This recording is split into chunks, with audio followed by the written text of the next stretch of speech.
Ladies and gentlemen, today we're gonna be taking a look at the last Crucible champion, which unfortunately comes in the form of Man-Thing.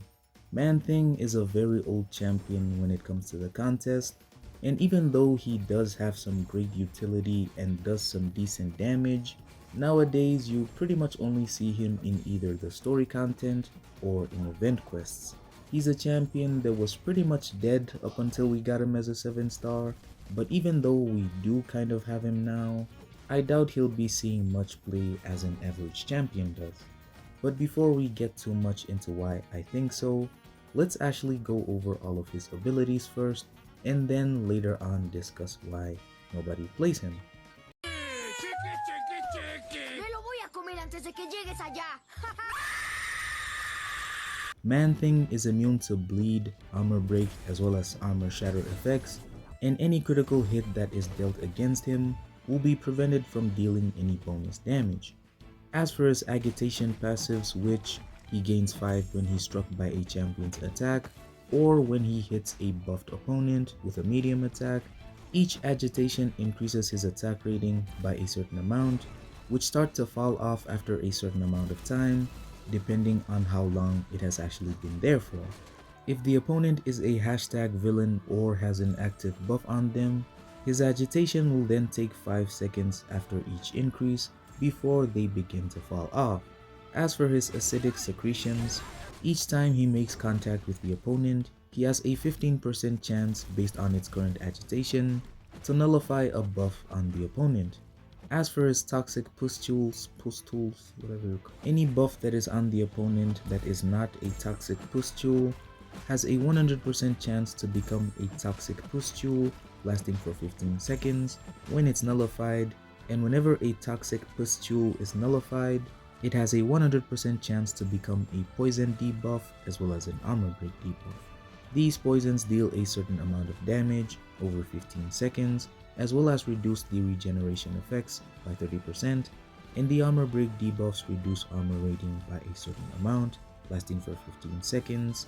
But as for his heavy attacks, they have a 100% chance to gain an unstoppable buff for 1 second, with a cooldown lasting for 5 seconds, and each hit of his heavy attack will have a 100% chance to nullify each toxic pustules that are on the opponent, and any poison or armor break debuff inflicted with a heavy attack will have a 50% increase in potency. As for his special attacks, whenever he activates one of them, he has a 100% chance to inflict a toxic pustule buff on the opponent, which lasts for 15 seconds, but let's actually move over to his special attacks. Starting off with the special one. It has a 100% chance on contact to place a toxic pustule buff on the opponent, which lasts for 15 seconds, and that's pretty much all it does. The special 2. It has a 100% chance to nullify up to 2 buffs per hit, and yep, that's all it does. And last but not least, the special 3.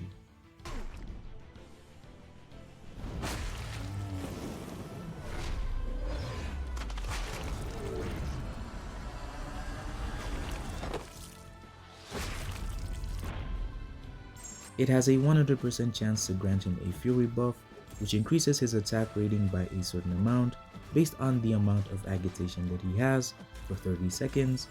It also has a 100% chance to place a poison debuff on the opponent, causing up to a certain amount of damage based on agitation over 20 seconds.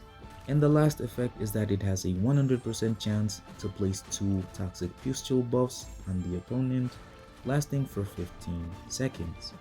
But moving on to his awakened ability, while he's below 50% health, he has a 100% chance to gain a regen buff, allowing him to heal a certain amount of health over 10 seconds, and if he's above 50% health, he has a 100% chance to trigger a fury buff, increasing his attack rating by a certain amount for 10 seconds. And that is pretty much it for all of his abilities. A lot of 100% chances and all that, but yeah. Overall, it's not too complicated of a kit and pretty much makes sense since he's a mystic champion. But anyways, on to this man's attire, and Ugh. In the last one, I said Misty's outfit is the worst in the series so far, but nah, look at this, man. Bro looks like a hobo, bro looks like he was beaten up. He pretty much looks like he's had a past, and I honestly don't want to know about it. He looks like he's made out of grass, sewage water, leaves, and the pose itself is funny. Is his leg broken, or why is he posed like that? Not a single care in the world, especially with his outro animation. For the weird factor alone, I'd have to give this a 5 or 6 out of 10.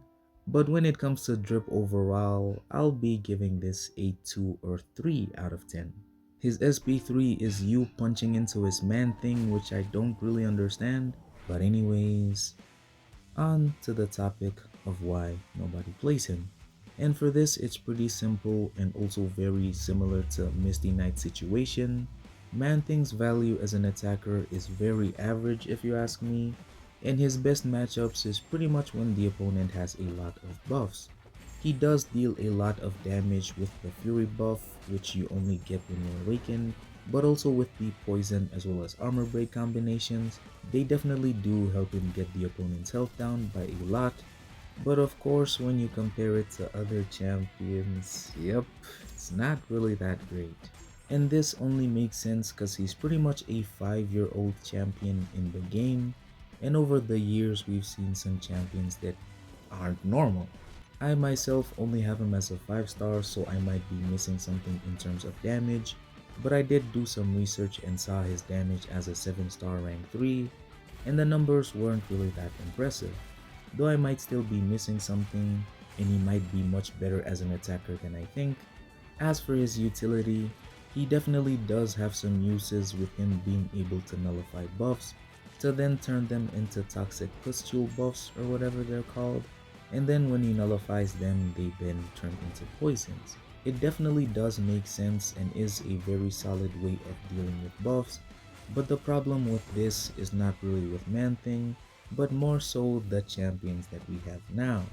Most champions in the game are immune to nullify, and the unfortunate thing about them is that most of them are actually top tier defenders. When it comes to utility, you might not see that much use out of him, especially in places like battlegrounds or war, but other than the buff control, he does have some decent immunities in the form of bleed as well as armor break, though that is also not that great.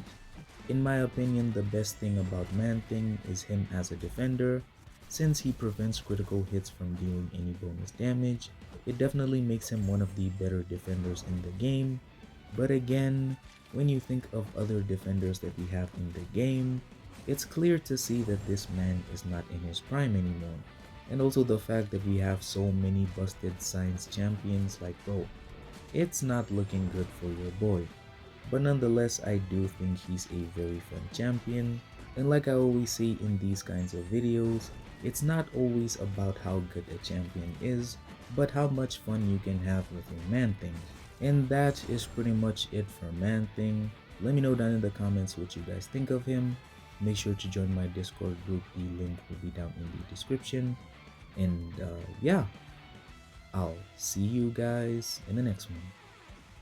Peace! Remember